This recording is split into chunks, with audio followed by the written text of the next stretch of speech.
नमस्कार आई बाबा, काका, मामा, ताई, दादा, अगदी मला जे सर्व ओळखतात त्या सर्वांना. मी यज्ञा बोलते आहे. तीच लहान चिमुकली, जी अजून नीट बोलायलाही शिकली नव्हती. पण माझ्यासोबत हे काय झालं? मला इतकी भयानक शिक्षा केली की आज मी स्वर्गातून सांगत आहे. आई बाबा, मला अजूनही आठवतं. मी तुमच्याकडे धावत यायचे, तुमच्या कुशीत शिरायचे. आई मला मऊ मऊ भात भरवायची, गोड पापे घ्यायची. बाबा, तुमचं हसू पाहिलं की माझं जग उजळायचं. पण त्या दिवशी, हो, तोच दिवस जेव्हा माझ्या निरागस जगावर काळोख दाटून आला. मी तर फक्त खेळत होते आई बाबा. पण मला नव्हतं माहीत, माझं बाहेर खेळणं या जगातून, तुमच्यापासून मला कायमचं दूर नेणार. आपल्या शेजारी राहणारा तो मोठा मुलगा, ज्याला मी दादा म्हणायचे, तोच माझ्यावर असा अत्याचार करील.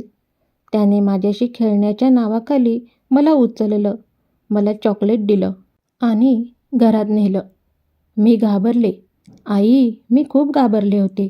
माझ्या हातातून ते चॉकलेट सुटलं आणि आयुष्यही. त्याने मला दुखावलं, फारच दुखावलं. मी रडत होते, ओरडत होते, पण कोणीच ऐकलं नाही. माझ्या अश्रूंना दाबण्यासाठी त्याने दगड उचलला. हो, दगड, आणि माझं छोटं डोकं ठेचून टाकलं. त्या क्षणी मी शांत झाले, वेदना बोचट झाली आणि मी आई, तुझ्या मिठीची वाट पाहत स्वर्गात आले. आज मी इथून बोलते आहे.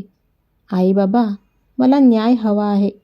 माझ्या छोट्या शरीरावर केलेला तो अत्याचार, माझं थांबलेले श्वास, माझं तुटलेलं बालपण, हे विसरलं जाऊ नये.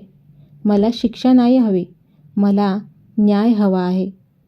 पण मला न्याय असं हवा आहे, त्याने जसं मला दगडाने ठेचून मारलं तसंच त्याला पण मारावे. आई बाबा, ताई, दादा, काका, मामा, तुमच्यापर्यंत माझी किंकाळी ऐकू नाही आली, पण त्याची ती किंकाळी पूर्ण जगाने ऐकावी. त्याला पण कळू दे मला किती वेदना झाल्या.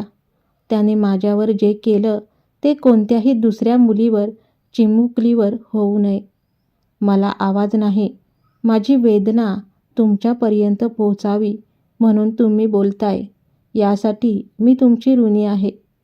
आज तुम्ही माझ्यासाठी आवाज उठवला तर उद्या कुणाची तरी यज्ञा वाचेल. मी गेले आहे आई, पण माझा न्याय अजूनही जिवंत आहे. मला असा न्याय द्याल ना? तुमची यज्ञा.